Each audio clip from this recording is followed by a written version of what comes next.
What's going on, good people? What's going on? What's going on? First and foremost, hope everybody had a fantastic weekend. Hope you're able to get a little bit of rest, watch a little boxing, and recover and rejuvenation and getting ready for the week ahead because we got a lot to discuss. Not so much about what happened over the weekend. Definitely going to get you guys' thoughts about that. But honestly, to me, it was a bit of an underwhelming weekend of boxing. But we got some things that we're going to touch on in this week's show that I definitely want to get your thoughts on. But hope everybody is doing well, man. Hope everybody is doing well. Before we touch on what we got going on, man, let's see who's in the chat. Let's see who's in the chat. Larry Allen. Oh man, Lenny Allen, man. We haven't even talked about the fights yet, man. We haven't even talked about the fights yet, man. But you're here early, and I appreciate you. Hey, Sus, what's going on, my man? Good to see you. Good to see you. Big Chris over in the UK. What's going on, my man? Good to see you. Needed a lot of coffee after the top ranked card. Man. That was a rough one, man. Honestly, man. And we'll get there. We'll get there. Matt, what's going on, man? Good to see you. Good to see you. What's going on, man? I know you went to Corpus Christi, so definitely want to get your thoughts on it, man. First of all, how was the atmosphere? The atmosphere was good. Was it from some of the angles that I saw, it didn't look too packed, man. So let me know what your thoughts since you were there live, man. Let's get into it, though. Let's get into it. Obviously, let's talk about what we're going to be touching on in this week's show. We're going to recap the weekend, man. Top ranked card, some stuff in the UK. Got some boxing news and rumors and stuff I want to get your thoughts on. Fight week, Ryan Garcia, Devin Haney, fight week. That whole card. And then some new news, some new fights to look forward to. Matchroom Queensberry 5 versus 5. We're going to touch on that. Cool down segment, quote of the week, and then we'll get on out of here, man. So let's start. Let's get into it. Let's start over in the UK. We're gonna touch on Rhiannon Dixon as she wins unanimously over Karen Carabajal. What did you think about the fight? I felt like this fight kind of played out like how I thought it would, man. Carabajal, she gave Katie Taylor a pretty good fight. But that was then. This is now. I just felt like Rhiannon Dixon, man, was much sharper, younger fighter, a little bit more precise and accurate with her shots. And I was surprised that she was able to drop Carabajal, man. It looked like a flash knockdown, but that thing was piercing through with that left and was able to get a knockdown, man. So not too much excitement in this one, but I thought it was a very good fight, very good performance, man. Rhiannon Dixon, she getting better. She is getting better. And I actually like watching her, man. I think she's very skillful. And so not too lot to really touch on this one. I felt like it went like how probably many of us thought it would. Well, let me not say that. I'm going to speak for myself, right? Because there's a couple of people who put some money on Carabajal in this one. Real quick, what's everybody's thoughts on this fight? What'd you think? Elliot Webb, what's going on, man? Good to see you. Matchroom 5, absolutely going to get there. Abdullah Mason, absolutely, man. He had another spectacular performance. Jerry Anderson is falling off. We'll get there. Absolutely, she is, man. So good for her, man. She's able to get it done. Again, not really too much I got to say on that one. It is what it was. It is what it is. But let's talk about Zelda Barrett, man.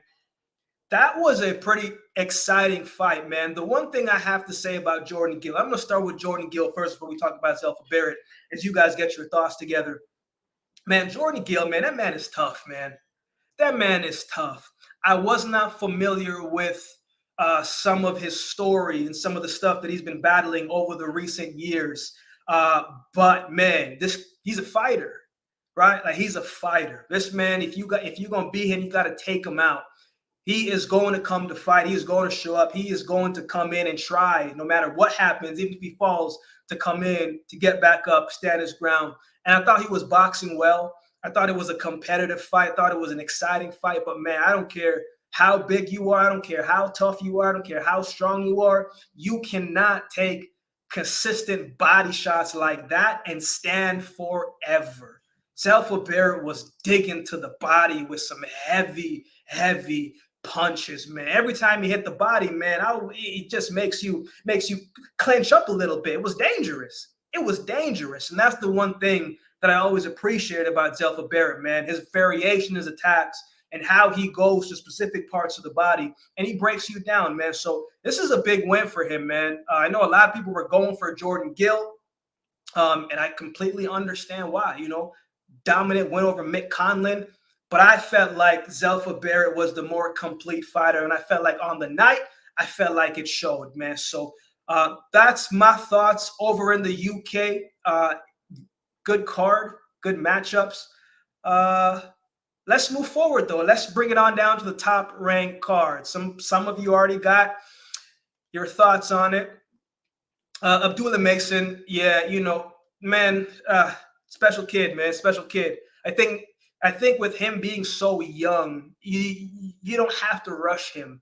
I'm saying you don't have to putting up against the top 10 guys, the top 5 guys. You can kind of ease him into it. But I would love for him to get, you know, a step-up fight. You know, we can't be seeing him just knock out cats every single time he steps into the ring. So I'm hoping next time we see him in a more competitive fight. But the potential of this young man, he is that good right now for where he is, man. Very skilled, a lot of potential. Let's go right here. Let's go Ajagba and Vianello. What did we think about the performance of Efe Ajagba? One of the things that a lot of people have been saying in the comments, man, and I didn't really quite understand it personally, they were saying Efe Ajagba has not really improved over the recent years. And I'm just like, wait a minute, like what are you seeing? Because I'm not seeing that. I'm seeing a much more improved Efe Ajagba from a variation standpoint. He's not as mechanical, not as robotic. You know, he does have a great jab, stiff jab, strong jab. But now, man, did you see the uppercuts that man was slipping in? Right? Ajagba isn't known to be able to do all that, but it wasn't until the recent 3 years that he's been able to really develop that uppercut. And now he's feinting a little bit, and he's trying to move the head off the line a little bit, and he's coming around the high guard. And you can see that what he's doing in preparation for the fights, he's able to transpire it and put it into the ring. But that man was in trouble in the, what, was it the second round, the first round? I think it was the second round when he got clipped. Ajagba, I mean, he has a strong chin, man. But, man, I was a little bit worried for my man right there because Vianello hit him with a clean shot. But I just feel like Vianello, man, he smothers his work a lot of the times, man. So I thought this was a good win for Ajagba. I felt like he needed to get the rounds in against an opponent like Vianello. So I thought it was a good performance for him. And, you know, it's going to be interesting to see what he does next, man. But the man is improving. He has gotten better. Let me jump to the comments. Yannick Lloyd, good to see you. Appreciate you tapping in. I know Zelda was going to win, get the kill when he walked into Barrington Levy. Man, you can say that again, man. You know I'm Jamaican born through and through, man. So anytime that I hear a little Barrington Levy, I see the gloves, I see the, you know, I don't want to be biased, but my biasness from my country comes out, man. So shout out to him, man. Shout out to him, man. It was a very good win. Always been a supporter of Zelda Barrett, man. Statement win for Dixon. It was her massive step up. I'm shocked she dropped Karen. You and me both, man. But that she had a laser sharp, accurate shots on the night, man. I thought she was almost about to close out the show, but you know, very tough 2-minute rounds, as we know. I won 8:30 on Efe Ajagba Vianello fight going over 7.5 rounds, fight going the distance, and Ajagba winning by decision. Man, that's a nice little payday for you, man. That's what I'm talking about. That's what I'm talking about. Jordan Gill's box of chocolates. You don't know what you're going to get. So unpredictable and didn't back up Conlon win. Gill failed to cut off the ring, but massive win for Barrett. Best win of his career. Man, I think Barrett, I think he's shown a lot of different things, man. I think he's shown a lot of different things. And Gill is always a tough opponent, man. That man is so tough, so strong, so mentally resilient. So I thought it was a good fight, man, a very exciting fight. So it's going to be interesting to see. I thought I saw, I forgot who it was, but they were mentioning Zelda Barrett and Roach for the title shot potential. So that would be a good fight as well, too. Ajagba Guido should have been scored as a draw. Maybe Guido possibly winning, man. Yeah, I don't know if I saw it like that, man. I don't know if I saw it like that. I thought the right man won on the night. Ben, what's going on, man? Good to see you. Appreciate you taking the time to tap in with me, man. Ajagba turned it around second half of the fight, which when him fight Guido was a real problem for FA early on. Yeah, man, the styling of this one, Vianello kind of move a little bit like Shaw, except except Vianello didn't get as tired as Shaw did. So anytime, Ajagba was still a little bit stiff. And so anytime he's fighting a guy who can box a little bit, it's always going to be a little bit challenging. But good win for him, man, especially stylistic like this. Jalen Walker got knocked out, man. I missed that part, man. Yeah. I only caught like the last 3 fights, man. I was out and about on the weekend and I missed the last 3 ones, but dang. Dixon versus Beatrice Ferreira. Oh man, Beatrice is fighting pretty soon, man. That's a great fight, man. Beatrice is a bad woman, man. Whew. She's a bad woman, man. This would be a fantastic fight. I'd love to see it. Honestly, like this could be even a main event in a smaller room. Like I think it has that type of potential to me personally. Felt Gill was winning until he wasn't. Can't take the foot off the gas with Zelda, man. Made me a fan of Zelda. Man, Zelda Barrett's a warrior, man. Zelda is a warrior, man. Lamont Roach. Yeah, that's believed. That's who I thought I heard them say who they might be in facing next. Zelda Barrett, I felt like he was on his way to beating Rakimov if, he didn't get hurt and didn't get stopped because he couldn't move. Like, I think he's been on the short end of that stick, but this was a good win for him, man. Zelda Barrett's no joke, man. There's options for Barrett. Revenge and Rocky Mob, absolutely Roach or Cordina Nunez if Cordina gets past. Man, if I'm Barrett, man, I would just try to get that title shot, man. I would go and try and fight Roach. Lamont hasn't fought in a while. He might be a little rusty, little ring rust. I might go and try to take that right there. Tough fight, but, think it will be a good fight. Let's move forward, man. Let's talk about Jared Anderson, his performance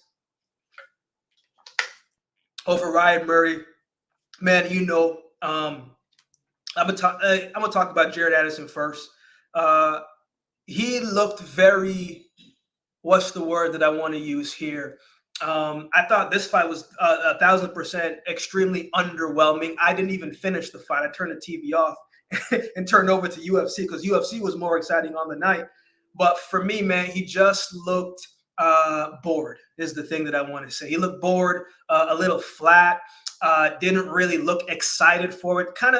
It just reminded me of like a 12-round sparring. You know what I'm saying? Like, that's just what it looked like. Like he was trying to turn it up, but it just looked like, every round was just the same. And, he was just doing what he needed to do and doing enough. And it just looked like he kind of took the night off. And I kind of partially credit that to Merhy as well, too, because Merhy, he came in to survive and to get the check, man. And so that was terrible, man. I don't care if I see him anymore into the ring. If that's what you're going to bring, if that's the mindset, if that's what you're going to do, nobody wants to see that. We want to see excitement. We want to see some heavy punches. We want to see heavyweight boxing. We don't want to see you throw less than 83 punches. What did he throw? I think he threw like less than 100 punches, if that, maybe a little bit over in 12 rounds. Like, what are you really doing there? So he did not show a good courting of himself, man. That was tough to watch, man. And I think that's the reason why Jared Anderson probably couldn't close out the show. It's tough to get a guy out of there when he's not fighting back. And he also didn't do the greatest job of cutting off the ring. But to me, I just felt like he looked bored. I felt like he was going through the motions, and he fought down to his opponent's skill set, man. Again, I did not finish watching the fight. I got to like 7 rounds, and I was just like, okay, this is done. This is done. I don't need to see no more. Man. I agree. Catch Roach when he's rusty. Absolutely. I just, timing sometimes is on your side, man. UFC was epic. I know it's a boxing channel. No, man, no. I used to do a little bit of MMA early on in the channel, man. Maybe I'll get back to it a little bit later, but Yeah, that was a great card. There was a lot more knockouts in that than it was in boxing this weekend, man. That was a crazy card. Merhy was too negative. Never seen more negative performance from him. So I'm finding hard to criticize Anderson, to be honest. But Anderson needs to proper step up now. That's my thoughts as well, too, man. Like, Anderson's always going to get a lot of slack and a lot of critique. But, yo, it's like your opponent has to fight as well, too. You got to critique both of them. They're both didn't put forth a great performance. But, man, your opponent got to come and fight as well, too, man. So I'm not really, it was a sparring match for me, and he won. I would put Ajagba, Oscar Rivas next. Good name for Ajagba resume. That would be a good fight, man. And I hope Ajagba gets back into the ring sooner than later. Keep this consistency going. Keep this momentum going, man. And don't take too much time off, man. Right now, his name is hot, right? And I think this is the perfect time to continue on that upward trajectory. Thoughts on 5 versus 5 that got announced, man? Man, I promise we're going to get there very shortly, man. We're going to get there. We're going to get there. I want to see Jared. Man, wasn't that the cat that beat Jared Anderson in the amateurs? That was him, right? Correct me if I'm wrong in that. Anderson Merhy pre-odds. Anderson winning by decision. Plus 450 a fight not going the distance. Man, you was making some nice money this weekend, man. You was making some nice money this weekend. Merhy, man, he probably just cost himself even greater fights. Even greater fights. Because you can't put forth that performance, man. Come to fight even if you lose. Make it exciting. So that's why I'm not too critical of Jared Anderson. When you have someone running around the ring and doing nothing, man, it's hard to even get excited for it. But he did what he needed to do and got the win. Brother Francisco, down in Phoenix, man. Hey, man, in Charlotte right now, it's looking like Phoenix out here. It's hot. It's hot. Also, it's third anniversary of Hagler Hearns. Maybe we can chat a bit about that in the cool down section. Absolutely. Man, what a fight, man. Two of my favorite fighters, man. Let's touch on that, absolutely. Go out on your shield, man. We don't really care if it's losses, man. We just want to see the effort. Show us the effort. Show us that you want to be in there. Show us that you believe that you can win. Don't just come into this thing trying to survive. Nobody wants to see that, man. It makes for a boring fight. Let's keep it going. Let's push on through. Let's get into a little boxing news, a little rumor, some of the stuff that came across my timeline today. I saw Sebastian Fundora keeping his word, his team keeping his word, and giving Tim Tszyu a rematch. So that's scheduled for November. I don't know the exact date yet, but I saw that. One, what was your guys' thoughts on this? Is it the right call for Sebastian Fundora? I thought it was a respectable and admirable and on character about Sebastian Fundora. Everybody that I've spoken to and have watched interviews said, man, he's just a good young man, person of his word. And so this is a great, man, lesser people would have taken that Crawford fight because it would have been more money.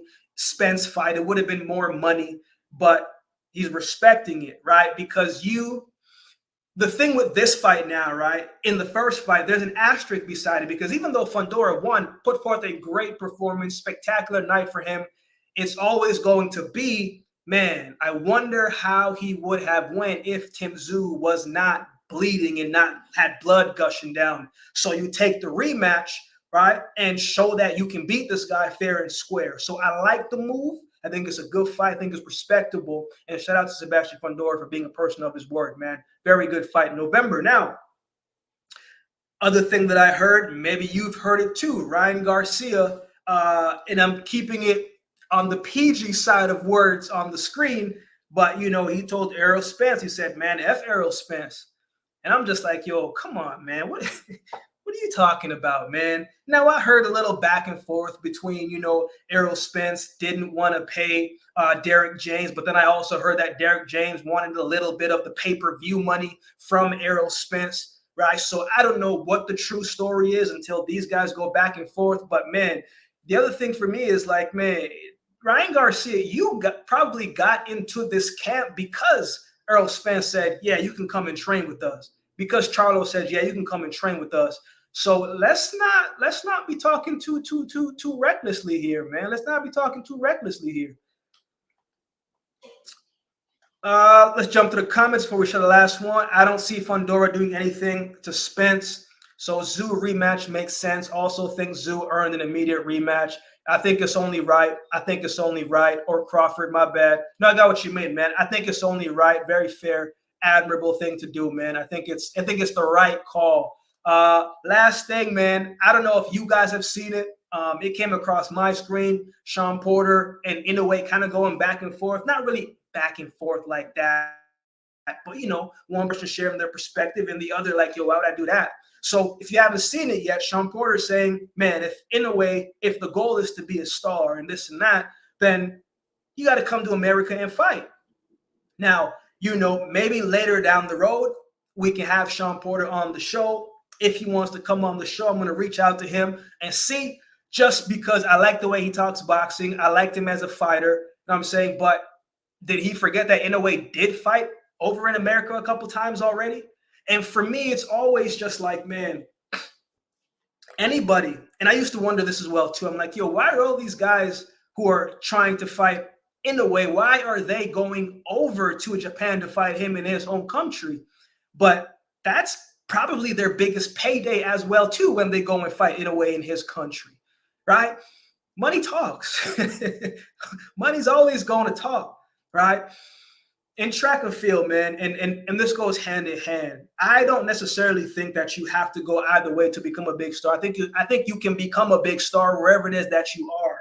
In track and field, there's this lady by the name of Femke Bol, right? She is from the Netherlands. She is one of the most popular track and field athletes in the sport today, men and women. She doesn't come over in the Americas to run very often. She doesn't come to the US too much. She doesn't go to Canada too much. She doesn't go anywhere. Mainly she stays in Europe, and she doesn't have to go anywhere because she's making so much money in Europe and doing so well in Europe. So it's just a matter of what is going to make sense for me, in my opinion. Business is business. Business doesn't have feelings, doesn't care about none of that. So for me, while I understand what Sean Porter was trying to say, maybe he wants Inoue to come over a lot more so people over here can see him a lot more.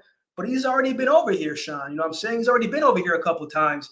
And I'm going to go where I can sell out arenas, stadiums, let people come to me. So I don't necessarily think Inoue has to come over here to be an even bigger star than he already is. He's already getting massive paydays. He's already getting people to come in to fight him, massive paydays.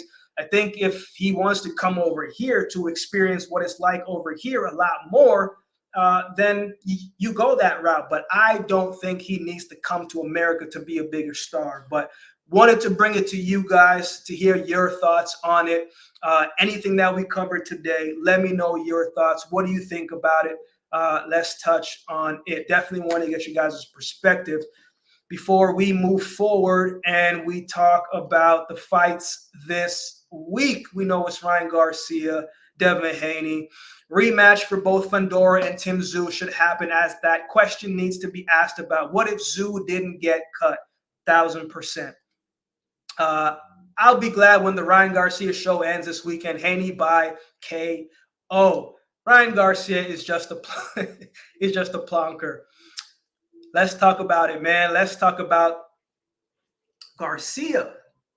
Devin Haney, Ryan Garcia fight week, man, along with the other fights on this card. Gotta be honest, man. I was talking to someone about this today, man. I was talking to TJ about this. This is a very underwhelming undercard, man. Very underwhelming undercard. Do you guys feel that way? Like, are you excited for this fight? Do you feel anything for this fight? What are your thoughts on this fight? Any of the fights this weekend? One of the things that I'm still trying to understand and a little bit confused about when it comes to Devin Haney and Ryan Garcia, these are two West Coast cats, man. These are two West Coast cats. Vegas, California, over there. So to me, I'm like, yo, why are you guys coming over to East? Why are you coming over to the East side of coming to the East Coast?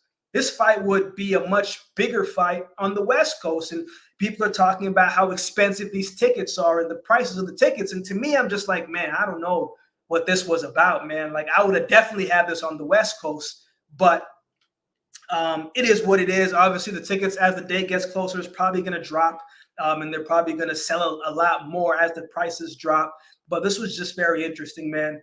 As far as excitement for this fight, my breakdown of the video went up yesterday. As far as excitement for this fight, man, I don't, obviously I'm going to watch it. I like Devin Haney, man. I think he's a very disciplined fighter. You know what? Ryan Garcia, a very skillful fighter, quick hands, all that good stuff. But, man, sometimes I don't even know where this guy's head is at most of the times, man. So I think if I had to rate the excitement for this one out of 10, I think it's at a 6.5, maybe 7. Maybe it'll go up to an 8.9 or so. We'll see. But this is just very interesting, man. Honestly, Arnold Barboza, I don't know who Sean McComb is. I've never heard of him. Not saying he's not good. By no means. I don't know much about him. Beck the Bully, Pierre's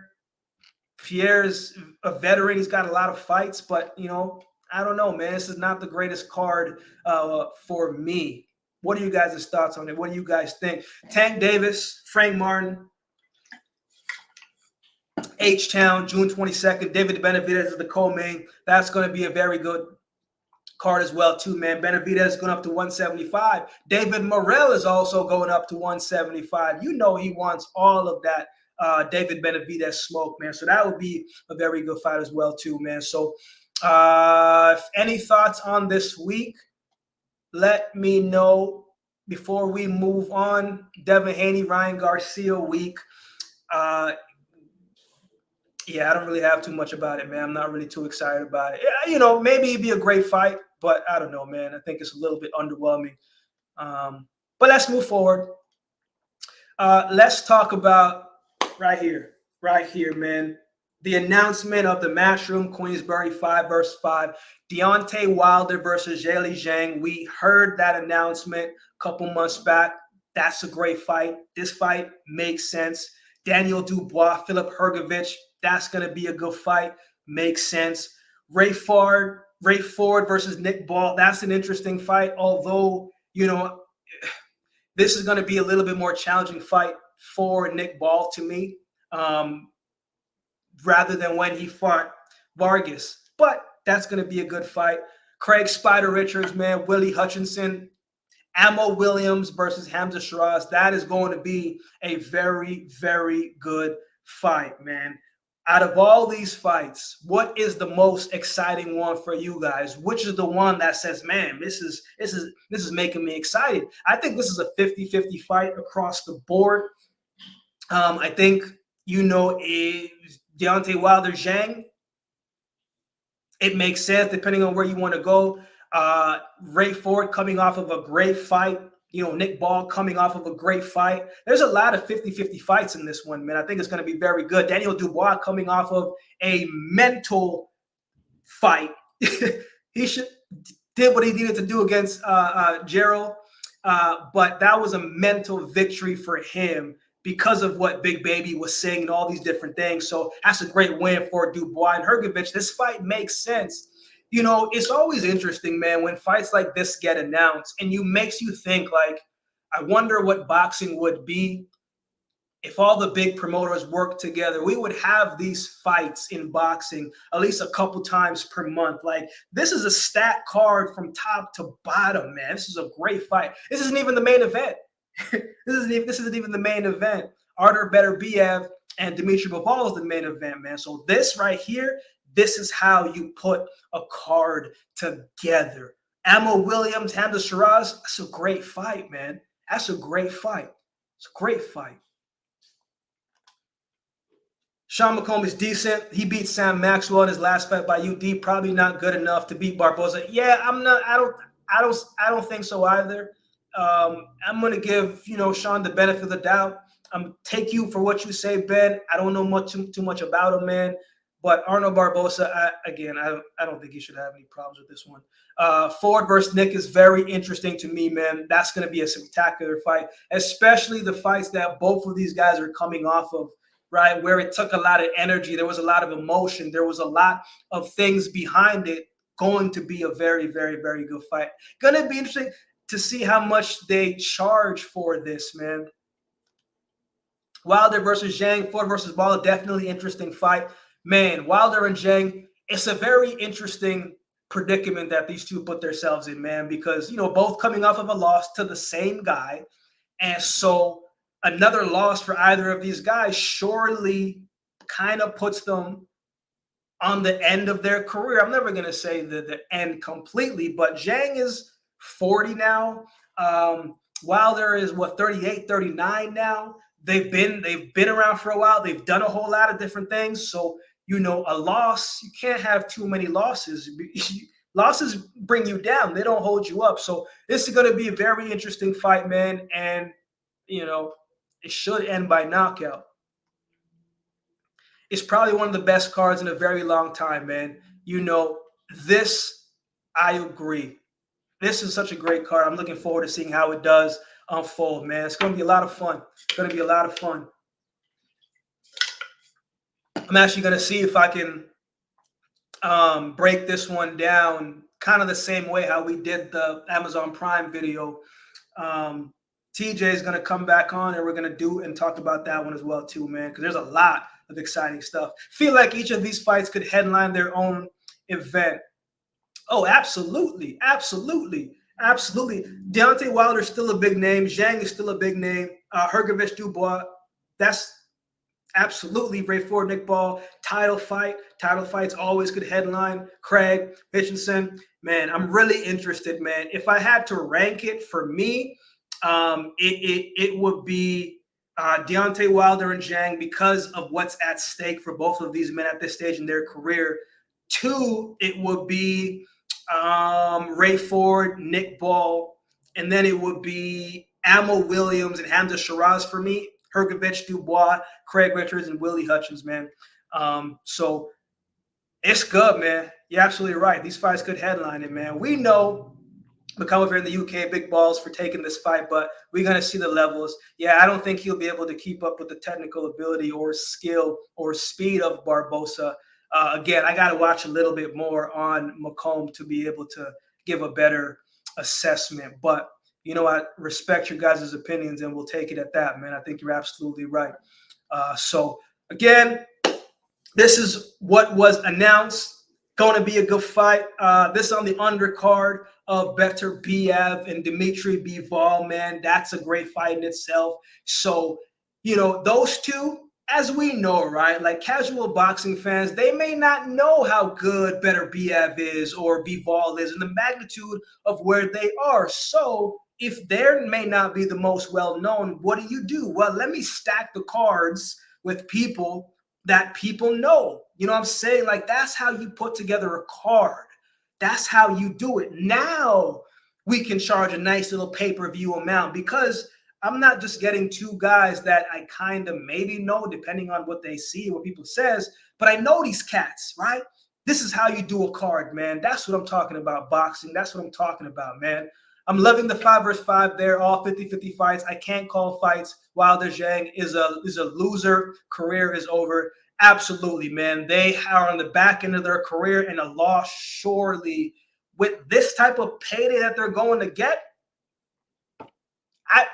I wouldn't. It wouldn't even surprise me if, say, Deontay Wilder wins, he might retire. If Zhang wins, well, Zhang might want another fight against Parker before he goes out. But the loser, surely, man, is looking like that could be the one that puts them into retirement. Let's keep it pushing. Let's keep it pushing. Cool down segment stories.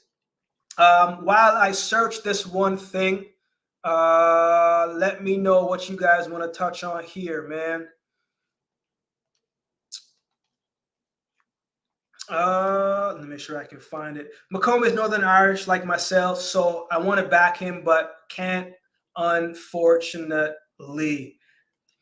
you know, in boxing, of course, anything can happen, man. Yeah. So it's going to be, bear with me 1 second here. Let me make sure I'm doing this. Okay. Man, so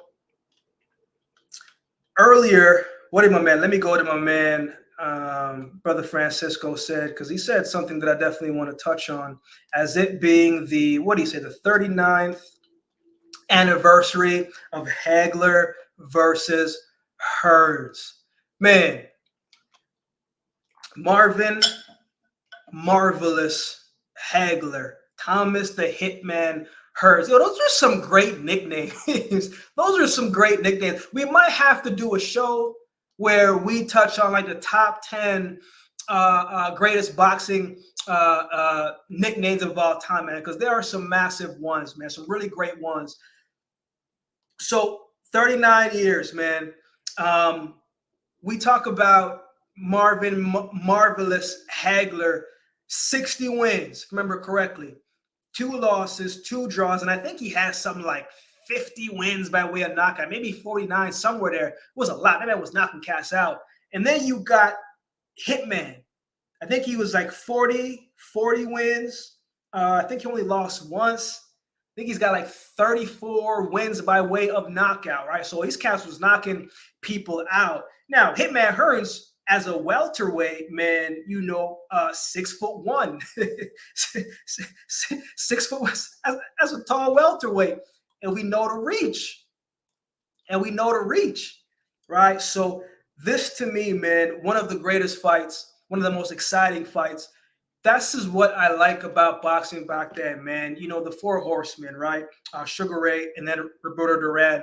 Man, when you have the greats fighting the greats, man, it makes for exciting fights, as what we don't always get to see in this generation, because most fighters don't want to fight more than one time, especially if they're not getting paid at the necessary amount, right? So when we see fights like this, man, when we reflect and think about some of the fights that we've seen, it makes the fact that we get a card that looks like this more appreciative of it. Because if you want to be the best, man, some of the greatest fighters that we've seen in the past, they don't have perfect records. They got losses on them. You know what I'm saying? They got losses on him. Muhammad Ali, one of the greatest of all time, got losses on him. Mike Tyson, losses on him.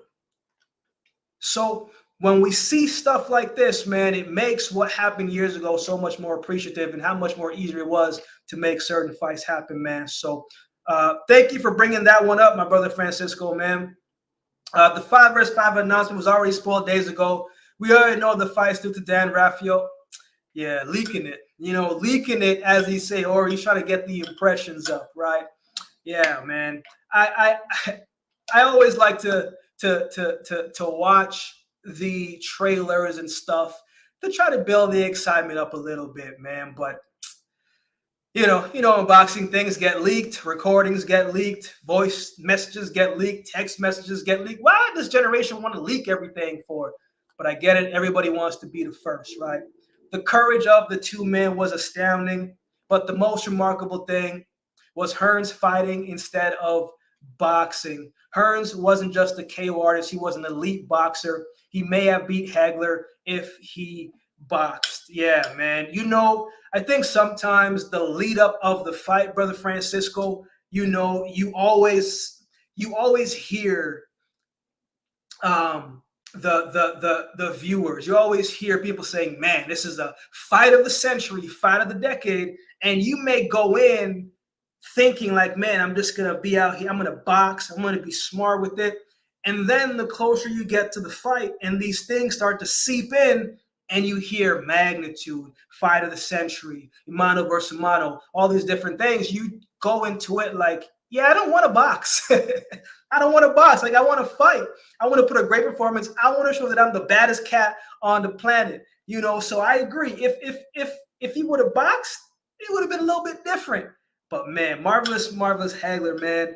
Even the story about how he had to go to the courthouse to change his name because they wouldn't call him Marvelous, right? So they had to change his name. Like, that's his legal name. So that's a crazy thing, man. And he had to take the harder way in order to get this fight, man. So this was a great. I might go back and actually watch this fight just because you said that. I didn't know it was 39 years. Hearns was out boxing Ray Leonard until Ray got the knockout. You know what's funny about Ray, man? He calls himself, he was like, man, I'm the greatest fighter that has quit like 4 times, because he's always retiring and he's coming back. He's retiring and he's coming back. Oh, man. I got Shiraz over Williams. The thing is, bro, in like Emma Williams sometimes looks very shaky, right? And he looks very lackadaisical. But then some fights, he's like, okay, like I see why this cat, is undefeated, why he has the potential. So, and he's tough, man. So Shiraz, I was very impressed with his last performance as well, too. So this fight makes sense. It's going to be a great fight. I'm looking forward to it. It's going to be good. It's going to be good. Let me jump to a couple questions that I have here. Akeem, who do you think is the most skillful boxer that you've seen? I think when we talk about skill, like, it's different. You got to throw Floyd in there. If we're talking defensive, you got to talk Parnell Whitaker, Sweet Pea in there. This generation of skill, you got to put Shakur in there. I think it just depends. I think it just depends what exactly we call skill in this generation. This one says, Akeem, what do you think about fighters fighting only once a year? Do you think it's hurting their stock? Man, I'm always for. I look at it 2 ways, man. I'm always for the fighters in the sense of you got to make as much as you can while you're in the sport. Make as much as you can while you're in the sport, because once the sport is done, man, these people don't love you like that. These promoters don't love you like that. They're not going to be looking out for you like that when they're done with you and you got to move about. So make as much as you can while you're in it. If you feel like you deserve more, well, fight for it. Take that risk and see if you can get more. The other thing, too, is, man, this is a world where if your name is not out there consistently, people are going to forget about you. People are going to forget about you if we're not seeing you inside of the ring because, we forget your style. We forget your character. We forget your charismatic person. Like, we forget all that. And so I think while it is good for them to hold out to get as much money as you can, it's a business at the end of the day. There is a other part of that because it does hurt you a little bit more because we just forget, you know what I'm saying? Like, we just forget that, oh, this person's still here. Like Keith Thurman was at one time one of the best and most well-known casts in boxing. He disappeared. And some people have said, oh, Keith is fighting again. So you are an afterthought if we don't see you consistently. So it's a 50-50 depending on how you're looking at it, man. But, I'm always for the fighters. Get as much as you can while you can. But just know if we don't see you, we're going to forget about you. You know what I'm saying? We're going to forget about you a little bit. Wilder versus Zhang is jeopardy for both. Hrgovic, Dubois. We will see the level both are at. Shiraz, toughest test so far. Forward ball boxer versus warrior. Yeah, man. I think that's gonna have, a spark of its own as well too. That's gonna be a firefight as well too. Hutchinson is another upcoming talent over here, while Richards looking to get career back on track. I know Spada is very respected, and I felt like when he fought Joshua Buatsi, man, that was a really, really good fight, an exciting fight. So I like Spada Richards back into the ring, man. Do you think we'll get Buatsi Yard announced soon, or potentially Fisher Adelaide? That's a good question. I heard that Buatsi and Yard it was supposed to go through, but Anthony Yard's a free agent now, so they're trying to figure out how that's going to work. I don't know, man. I don't really even give too much thoughts into fights until I see it announced, because you don't want to get too excited for something that might not happen. I'm going to say we will see Boatsi and Yard because I think those two want the fight. And if the fighters want the fight and really push for the fight, they can get the fight. So I'm thinking that's going to happen sooner than Fisher and Adelaide, in my opinion. If they want the fight, man, let's do what we got to do. Shouldn't be no friction. Get the money right, first and foremost. Get the venue out the way, and let's go ahead and make the fight, man. So that is what I think what will happen next. Most skillful I've seen was Sugar Ray. Man, Sugar Ray, man, he could put some combinations together with the hand speed. Oh, my goodness, man. I love watching Sugar Ray Leonard fight. I rooted for Benitez, Duran, Hearns, and Hagler, but Leonard was better than all of them. He beat them all. Man, you know, even the first fight, Roberto Duran and Sugar Ray, man, if Sugar Ray fought his fight against Duran, he would have won. He would have won. But then in the second fight, how he made another man say, "Nah, I'm good." Like to get into the ring and to make another man say, "Yo, this is crazy, dog. I'm not trying to put up with this." That's crazy. Like, that's crazy. That's crazy. It really goes to show how good Sugar Ray was. And I also think there are some fighters, man, who can fight in every single era, every single generation. And I think Sugar Ray is one of those cats that could fight in any generation and give all of them problems and still be as successful. I think Hearns and Hagler could as well too. I think Roberto Duran would do well in across all generations as well too. Very exciting fighter, hands of stone. There's a documentary about him that I watched. I forgot. I think it is called Hands of Stone, the documentary. It's a good documentary, man. That man had to overcome a lot to even get to where he is. But, you know, sometimes success makes you a little bit less hungry. Richards caused Bivol big problems too. Oh, man, did he ever. And I think that was the fight where people were questioning how good Bivol was. And I don't think that's fair, man. Sometimes you go up against a cat who just has a great night, and Richards had a great night.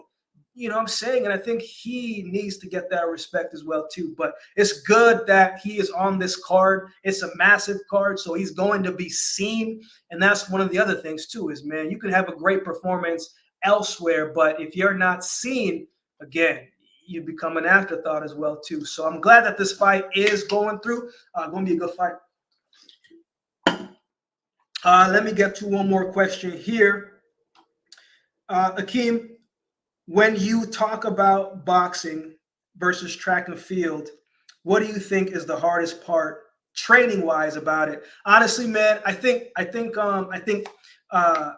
boxing and track and field are probably two of the hardest things to prepare for. And I say that because, man, like, it's grueling. Like, it's grueling. It's not like football where once competition starts, you have a game every week, right? Track is not like that. There is like 4 or 5 months where you have to build and grind all your way up in order for the season to start. Then when the season starts, then it's more consistent. Boxing is just 4, 5, 6 weeks of just straight grind, right? You got to spar. You got to do strength and conditioning. You got to do road running. You got to do all of these different things. I think MMA training is hard as well too, out because you got to do so many different things.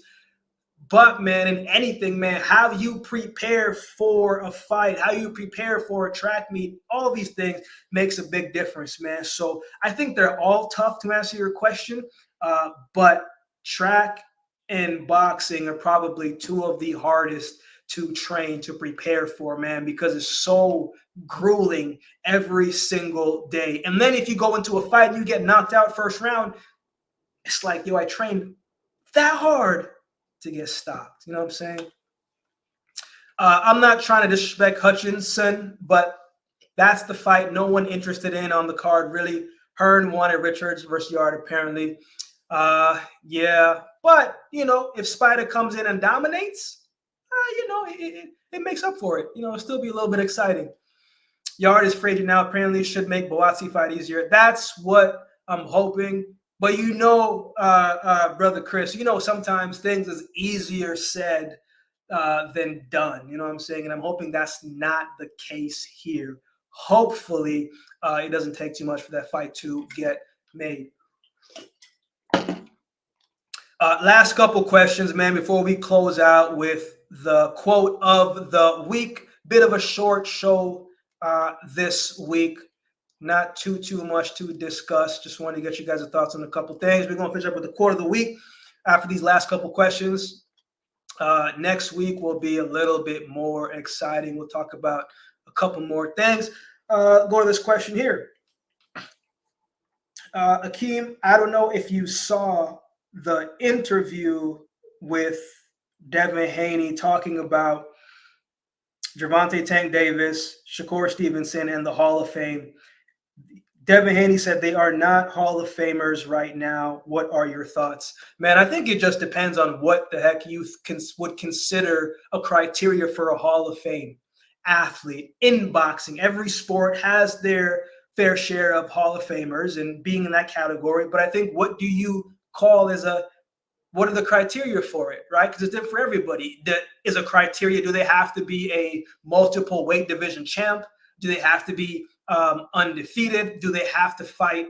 Maybe they got to fight a certain amount of top level guys. Do they have to fight, top 4 or 5, top 10 guys in their career? And then you have to say, well, how did they do when they did fight those top guys? So it just depends what the criteria is. So, it's also an interview as well, too. Like, you got to talk a little bit as well, too. Devin Haney's known. I haven't seen too much of his interviews per se, so I don't know how honest he is in them. But I also think it's a little bit early for Tank to be a Hall of Famer. I think it's a little bit early for Shakur to be a Hall of Famer. I just think it's a little bit too early. You know what I'm saying? Yeah, they have done some great things on their resume, but I think it's a little bit too early, man. I think wait until they're on the back end of their career where we can see the full spectrum and the full entirety of the picture of their resume to say, you know what? This guy's got a Hall of Fame resume. This guy's got a Hall of Fame resume. I think they're still all in their prime. So it's kind of tough to really say, yes, they're a Hall of Famer. No, they're not a Hall of Famer, in my opinion. Devin Haney, he can say what he wants. But for me personally, from the outside looking in, I'm going to wait another 7 to 8 more years because Tank is the oldest one. He's about 27, 28. I think Shakur is 25, 26. Devin Haney's 25. It's too early to say you're one of the all-time greatest of all time. Let's just wait a little bit. I think sometimes we toss around the word great too much when we got to see how the story is going to play out. Devin Haney could lose his next 4 fights, So what does that say about what he's been able to do before those 4 losses? Those, what I'm saying? So we just got to wait a little bit. And that's my answer. I'm not going to say they're not Hall of Famers. I'm not going to say that they are, but they are on the trajectory to become that if they continue their upward trajectory and give us the big fights that we definitely want to see. Got to agree. I feel that the fight lets down the card a little, but still incredible card. Better than the ones that we've gotten. Ben Shalom under the microscope over here at the moment with pulling his fighters out of purse bids last minute. Man, his name, Ben Shalom's name was very active a couple of years back, man, but I haven't really been seeing too much about him. A bunch of his fighters have been pulling out, and he doesn't always give reasoning into why. You know what I'm saying? Eddie Hearn, his owner, making some moves lately. Yes, he did. Jaron Ennis Boots is with Eddie Hearn. Eddie Hearn's going to get him some fights. Well, at least going to get him active and at least going to make him stay busy. I like Eddie Hearn, man. He might talk a lot of junk, and we're not always sure what's true or what's false, but he going to make some fights. It might not always be the fights that we want to see, but, man, we're going to see the guys that we want to see inside of the ring. So shout out to Eddie Hearn for doing that, man. Shout out to DAZN. I see what y'all doing. Y'all are doing some really good things in the recent years as well, too. One more question over here before we jump into the quote of the day. My man says, Akeem, what do you think? Who do you think is the scariest boxer today? Now, when you say scary, are we talking about, knockout power? Are we talking about knockout power plus intimidation? Are we talking about,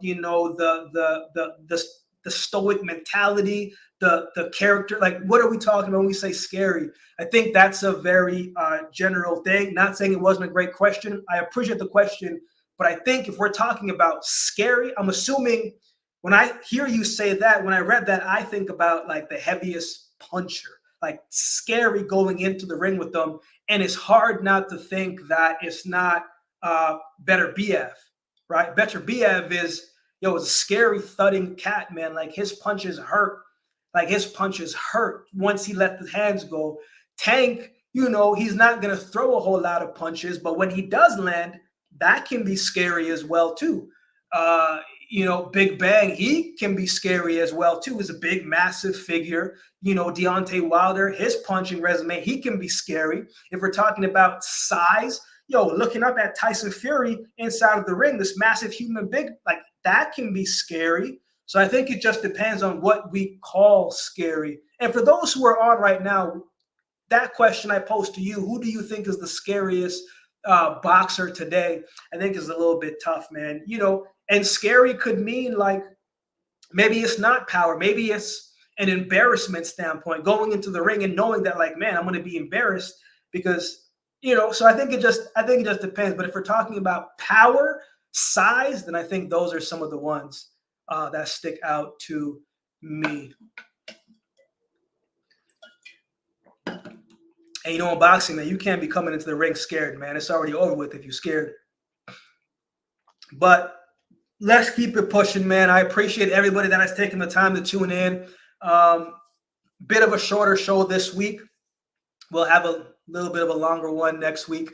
But let's close it out with the quote of the week. And it is actually from someone that I said could possibly mean in the scary sense. Tyson Fury once said, if mental health can bring somebody as big and strong as me to my knees, then it can bring anybody to the knees.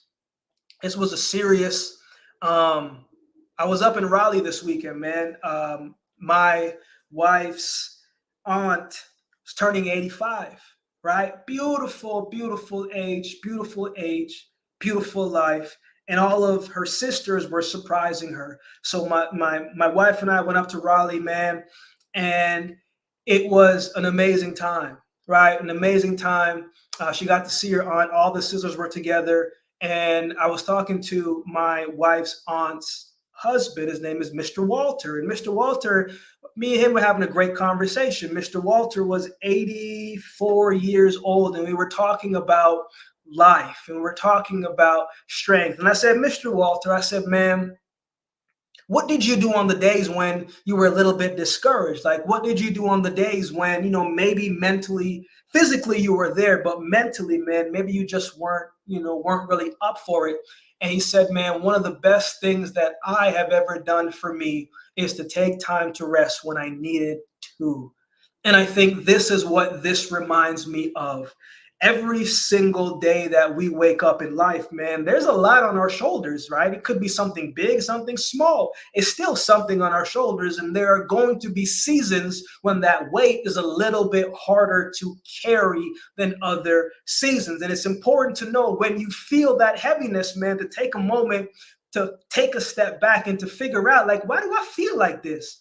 Like, where is all this heaviness coming from, right? Because if we continue to push through every single thing that we face and not acknowledge it, when we get something that inconveniences us, man, we're going to snap because we're built up with all these things that we've been suppressing. So this is a serious quote this week. I mean, they're all serious, but I wanted to remind us all today that as strong as you are, even the strongest people, even the strongest soldier get tired of being strong all the time. So I just want to remind you and encourage you today, man, that look, you don't have to be strong every single day. You don't have to have it together every single day. You don't have to know what things are going to look like every single day. But I do know, man, that everything is going to be okay. But you cannot take your mental health, physical health for granted. So every week, man, just try to tap in with yourself and make sure that you're okay. Sometimes you got to take yourself out. Sometimes you got to go for some ice cream. Sometimes you got to go to the movies on the solo, get some popcorn. Sometimes you got to do the things that brings you a sense of joy and brings a smile to your face. And that can be the thing that encourages and uplifts your spirit. Don't get so busy in life trying to get ahead that you forget that you have to take you wherever it is that you go. And I need each of you on the live today to remember, man, I want to see you each week. Yeah, I want to see you each week.